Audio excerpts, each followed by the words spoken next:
Hello everyone, कैसे हैं आप। उम्मीद करते हैं आप सभी लोग बहुत ही अच्छे होंगे, स्वस्थ होंगे और मस्त होंगे। तो आज हम लोग स्टार्ट करने वाले हैं क्लास 12 केमिस्ट्री की मोस्ट इंपॉर्टेंट रिएक्शंस है क्या होता है जब। रिएक्शन इंपॉर्टेंट है, क्लास को स्टार्ट से लास्ट तक ज़रूर देखना है।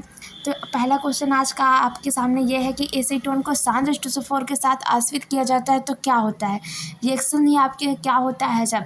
तो यहाँ पर अगर देखा जाए तो ये आपका एसीटोन का मतलब क्या होता है कि CH3COCH3, ये आपका एसीटोन हो जाता है। COCH3 ऐसे लिख सकते हैं आप एसीटोन को।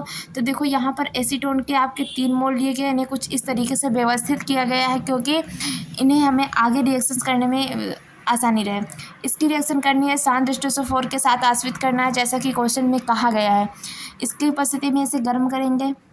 गर्म करने के बाद आप देखेंगे कि यहाँ से जो है H2 और यहाँ से H2 और यहाँ से H2 सबका निकल करके और इसके साथ ऑक्सीजन निकल करके निकल जाएगा आपका H2O। तो यहाँ पर आपका बच जाएगा C, यहाँ का O निकल जाएगा, यहाँ का भी H2 निकल जाएगा। तो ये ऐसे करके आपकी स्ट्रक्चर कुछ बन जाएगा और स्ट्रक्चर का नाम है मेसिटिलीन। अगर दूसरा नाम देखा जाए तो 1 2 3 4 5 एंड 6 बेंजीन के पहले, तीसरे और 5वें नंबर पर मेथिल ग्रुप लगा हुआ है, इसलिए इसका नाम हो जाएगा 1,3,5 ट्राईमेथिल बेंजीन। तो उम्मीद करते समझ में आया होगा। नेक्स्ट चलते हैं, नेक्स्ट क्वेश्चन को देखते हैं। आज का नेक्स्ट क्वेश्चन क्या है। क्वेश्चन आपकी स्क्रीन पर यह है कि क्लोरोफार्म के साथ एसीटोन को क्षार की उपस्थिति में गर्म किया जाता है। तो देखो क्लोरोफार्म आपका क्या होता है CHCl3 आपको कराना है एसीटोन के साथ। तो ये होता है आपका एसीटोन CH3COCH3। देखो एसीटोन के ऐसे लिखा जाता है CH3CO डबल बॉन्ड O लिखा जाता है, फिर CH3 लिखा जाता है। ये आपका क्या होता है एसीटोन होता है। इसके साथ रिएक्शन करानी है, हमें कहा गया किसी क्षार की उपस्थिति में। तो हमने एक क्षार ले लिया KOH, इसकी उपस्थिति में रिएक्शन कराएंगे तो देखो आपका क्या बनने वाला है। यहाँ से जो है CCl3 देखो यहाँ से जो H है वो इस ऑक्सीजन के साथ जुड़ जाएगा यहाँ पर, ये बॉन्ड जब टूटेगा तो, और जो CCl3 बचेगा वो आपका C के साथ जुड़ जाएगा। मतलब कैसे बना कि एक तरफ आपका CH3 था, इधर आपका CH3 था। देखो जैसा कि यहाँ और यहाँ बॉन्डिंग है, इसके साथ एक ऑक्सीजन के साथ आपका OH जुड़ गया है और C के साथ आपका क्या जुड़ गया, एक बॉन्ड से CCl3 बन गया, जिसका नाम है क्लोरीटोन। मोस्ट इंपॉर्टेंट रिएक्शन है ये आपकी, मोस्ट इंपॉर्टेंट है कि क्लोरोफार्म से क्लोरीटोन कैसे बनाया जाता है। तो इसके लिए चलते नेक्स्ट पर। जबकि रिएक्शन हम एक पीछे भी क्लास करा चुकी है, उसकी पार्ट 2 क्लास है। यहाँ पर देखो अगर सेकेंड क्वेश्चन देखा जाए तो फार्मिक अम्ल को फेलिंग विलेन के साथ गर्म करते। सबसे पहले आप फेलिंग विलेन देखिए, CuO हो जाएगा यहाँ पर किसी रिएक्शन को करने के वक्त UO यूज करेंगे। ये होता है आपका फार्मिक एसिड होता है, HCOOH होता है आपका फार्मिक एसिड। फार्मिक एसिड की रिएक्शन CuO के साथ करेंगे तो यहाँ से आपको जो मिलने वाला है वो Cu2, इसके 2 मोल लिए हैं तो Cu2 और ये O इसका निकल जाएगा। दूसरा आपके पास H2 और यहाँ से एक O बचेगा, H2O निकल जाएगा।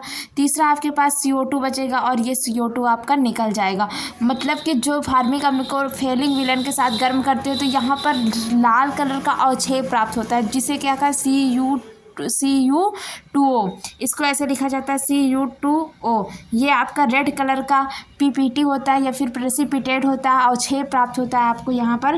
तो ये क्वेश्चन आपसे पूछा गया था, क्या होता है जब फार्मिक विलेन को फेलिंग विलेन के साथ, फार्मिक एसिड को फेलिंग विलेन के साथ रिएक्शन कराई जाती है तो गर्म किया जाता है। तो यहाँ पर हीट का सिंबल बना लेना, तो आपको एक रेड PPT प्राप्त होता है। चलते हैं नेक्स्ट क्वेश्चन पर और नेक्स्ट क्वेश्चन देखते हैं आज आपका क्या है। तो नेक्स्ट क्वेश्चन आपके सामने ये है, यहाँ पर फॉर्मल्डिहाइड को शांत रेनॉल्ड्स के विलयन के साथ गर्म किया जाता है। तो फॉर्मल्डिहाइड को शांत रेनॉल्ड्स के विलयन के साथ मतलब क्या है कि ये आपकी कैनेजारो रिएक्शन हुई। फॉर्मल्डिहाइड के 2 मोल लेने हैं, कंसनट्रेट NaOH के साथ रिएक्शन करानी है। तो अब जानिए उसमें कैनेजारो रिएक्शंस में क्या होता है कि एक इसके फॉर्मल्डिहाइड के 1 मोल का ऑक्सीडेशन और 1 मोल का रिडक्शन हो जाता है। ऑक्सीडेशन से आपका प्राप्त हो जाएगा सोडियम फॉर्मेट और रिडक्शन से आपका प्राप्त हो जाएगा मेथेनॉल, मतलब कि अल्कोहल, सोडियम फॉर्मेट। तो यहाँ पर कैनेजारो रिएक्शन क्या होती है कि फॉर्मल्डिहाइड के 2 मोल की रिएक्शन कंसनट्रेट NaOH के साथ कराने पर अल्कोहल तथा फॉर्मेट एसिड प्राप्त होता है, फार्मिक एसिड प्राप्त होता है जो कि सोडियम का लवण होता है। तो ये आपकी हो जाती है कैनेजारो रिएक्शन। नीचे चलते हैं, नेक्स्ट क्वेश्चन को देखते हैं। नेक्स्ट क्वेश्चन यहाँ पे एथिल क्लोराइड की अपक्रिया अल्कोहलिक KCN से होती है। तो ध्यान देना यहाँ पर एथिल क्लोराइड आपका क्या होता है C2H5OH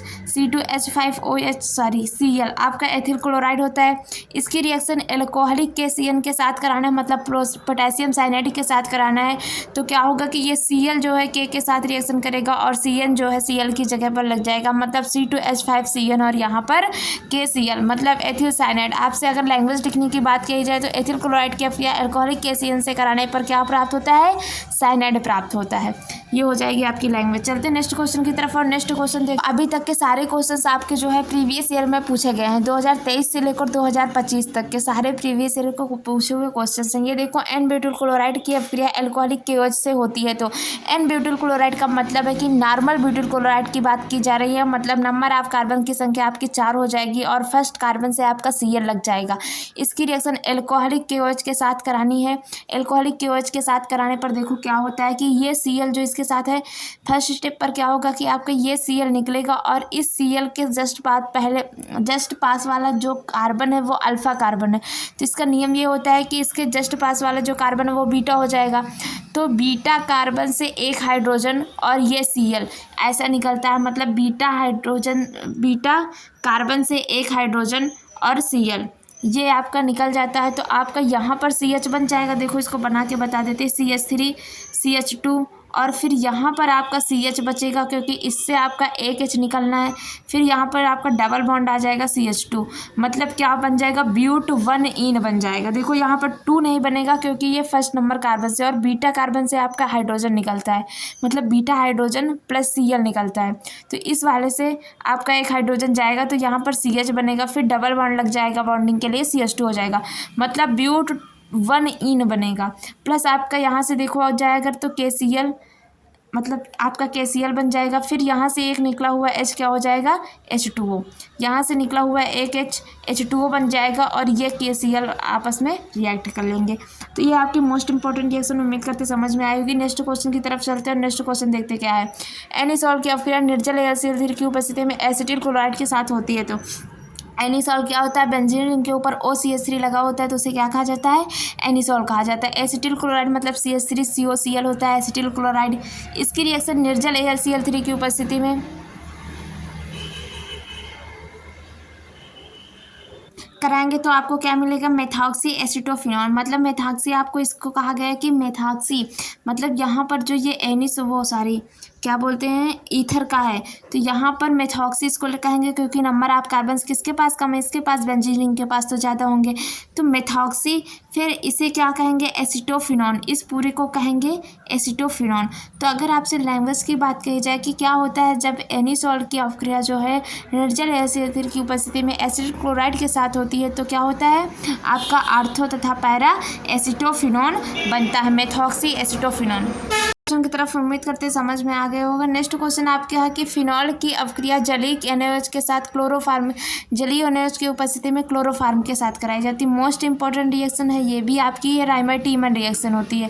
तो यहाँ पर देखो फिनॉल है, ये आपका फिनॉल की अभिक्रिया क्लोरोफार्म के साथ NaOH की उपस्थिति में कराते हैं तो आपको क्या प्राप्त होता है? तो फर्स्ट स्टेप प्राप्त होता है सोडियम लवण, वो सैलिसल्डिहाइड का सोडियम लवण, जिसे फिर से अम्लीय किया जाता है, डाइल्यूट HCl के साथ अम्लीय किया जाता है तो आपको क्या मिल जाता है? सैलिसल्डिहाइड। सैलिसल्डिहाइड क्या होता है कि फिनॉल पर आर्थो पोजीशन पर लगा हुआ HCHO, ये आपका क्या होता है? सैलिसल्डिहाइड होता है। चलते नेक्स्ट क्वेश्चन की तरफ और नेक्स्ट क्वेश्चन देखते हैं आपका क्या है। नेक्स्ट क्वेश्चन ये है, एसीटोन की अभिक्रिया सोडियम हाइपोआयोडाइड से होती है। तो देखो यहाँ पर सोडियम हाइपोआयोडाइड क्या होता है? आपका NaOI, ये आपका क्या होता है? सोडियम हाइपोआयोडाइड। एसीटोन आपका क्या होता है? CH3CO। एसीटोन की रिएक्शन सोडियम हाइपोआयोडाइड मतलब कि NaOI के साथ कराते हैं तो देखिए आप क्या प्राप्त होता है। इसकी रिएक्शन जो NaOH और I2 की उपस्थिति में और I2 की उपस्थिति में कराते हैं तो यहाँ से आपको सोडियम एसीटेट प्राप्त होगा। सोडियम एसीटेट का मतलब ये सोडियम है और एसीटेट से लगा हुआ तो सोडियम एसीटेट इसका नाम हो जाएगा। देखो कैसे प्राप्त हो रहा है, तो इसको थोड़ा सा फिर से हम इरेज करके बता रहे हैं आपको कि यहाँ पर जो एसीटोन है इसके रिएक्शन इसके साथ कराने पर ये आपका गायब हो जाएगा, यहाँ से आपकी बॉन्ड टूट जाएगा और यहाँ से ये इतना बॉन्ड टूट करके इसके साथ यहाँ पर लग जाएगा और इसके पास लग गया जा करके, और ये बचा हुआ CH3, देखो यहाँ पर आपका CH3 बचा हुआ है और यहाँ से आपका अगर देखा जाए तो ओ ये बचा हुआ है और आई और एक आई आपका एक्स्ट्रा भी बचा हुआ है। सी एच और यहाँ से ये तीनों आई निकल करके यहाँ पर 3 आई टोटल बचे हुए हैं। सी एच का यहाँ से सी एच आई 3 आइडो फॉर्म बन जाएगा। बचा हुआ आपके पास 2 NaO यहाँ से बचा हुआ और 2 H यहाँ से बने तो 2 NaOH बन जाएगा। मतलब क्या होता है कि एसीटोन की अपक्रिया सोडियम हाइपोआयोडाइड से कराते हैं तो सोडियम एसीटेट आइडोफॉर्म और सोडियम हाइड्रोक्साइड प्राप्त होता है। चलते नेक्स्ट क्वेश्चन की तरफ। और भाई आज के लिए इतने ही क्वेश्चंस थे। क्वेश्चंस तो हमारे पास बहुत हैं लेकिन सोल्यूशन आपको इतने ही है क्योंकि क्लास बड़ी हो जाएगी तो आप लोग इन क्वेश्चंस का स्क्रीनशॉट चाहे तो ले सकते हैं और कमेंट में बता सकते हैं। तो आज के लिए इतनी ही क्लास रखते हैं। तब तक के लिए thank you, tata, bye bye. और क्लास कैसी लगी ये आप कमेंट बॉक्स में ज़रूर बताइएगा। और अगर क्लास अच्छी लगी हो तो प्लीज़ क्लास को लाइक और चैनल को सब्सक्राइब ज़रूर कर लीजिए क्योंकि आपको सारी क्लासेस मिल सकें। Thank you so much. मिलते हैं नेक्स्ट क्लास में। तब तक के लिए टाटा, बाय बाय।